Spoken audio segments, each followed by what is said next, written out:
Hi all, welcome to Blasters arena. ISLൽ ഇതുവരെ വിജയക്കുതിപ്പ് നടത്തിയിരുന്നത് രണ്ട് ടീമുകളായിരുന്നു.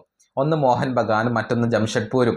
കളിച്ച 4 മത്സരങ്ങളിലും അവർ വിജയിച്ചിരുന്നു. പക്ഷേ കഴിഞ്ഞ ദിവസം മോഹൻ ബഗാന് കാലിടറി, അതായത് ബംഗളൂരു FC അവരെ ഗോൾ രഹിത സമനിലയിൽ തളച്ചു. മത്സരത്തിൽ 7 ബിഗ് ചാൻസുകളാണ് മോഹൻ ബഗാന് ലഭിച്ചത്. 7ഉം അവർ തുലച്ചു കളയുകയായിരുന്നു. അതാണ് മോഹൻ ബഗാന് തിരിച്ചടിയായത്. അതുകൊണ്ട് തന്നെ ജംഷഡ്പൂർ FCക്ക് ഒന്നാം സ്ഥാനത്തേക്ക് കയറി വരാനുള്ള ഒരു സുവർണാവസരം ഇന്നലെ ഉണ്ടായിരുന്നു. പക്ഷേ ജംഷഡ്പൂർ FC അത് കളഞ്ഞു കുളിക്കുകയാണ് ചെയ്തിട്ടുള്ളത്. ഇന്നലത്തെ മത്സരത്തിൽ അവരുടെ വിജയക്കുതിപ്പിന് അവസാനമായിട്ടുണ്ട്. നോർത്ത് ഈസ്റ്റ് യുണൈറ്റഡ് അവരെ പരാജയപ്പെടുത്തുകയാണ് ചെയ്തിട്ടുള്ളത്.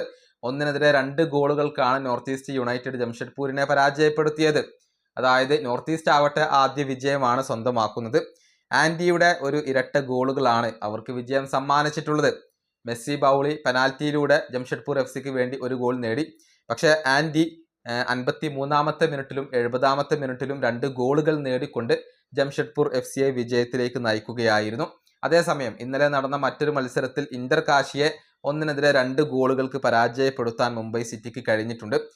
നൗഫൽ ഒരു ഗോൾ ഈ മത്സരത്തിൽ നേടിയിട്ടുണ്ട്. കഴിഞ്ഞ മത്സരത്തിലും ഗോൾ നേടാൻ നൗഫലിന് കഴിഞ്ഞിരുന്നു. അങ്ങനെ മികച്ച പ്രകടനം ഇപ്പോൾ മലയാളി താരമായ നൗഫൽ നടത്തുന്നു എന്നുള്ളത് എടുത്തു പറയേണ്ട കാര്യമാണ്. ഏതായാലും ISLലെ കിരീട പോരാട്ടം ഇപ്പോൾ മുറുകുകയാണ്. ഇന്നലെ ജംഷഡ്പൂർ FC പരാജയപ്പെട്ടതോടുകൂടി ഒന്നാം സ്ഥാനം നിലനിർത്താൻ മോഹൻ ബഗാന് കഴിഞ്ഞിട്ടുണ്ട്. 5 മത്സരങ്ങളിൽ നിന്ന് 13 പോയിന്റുകൾ. അതേസമയം ജംഷഡ്പൂർ FCക്ക് 5 മത്സരങ്ങളിൽ നിന്ന് 12 പോയിന്റുകളാണ് ഉള്ളത്.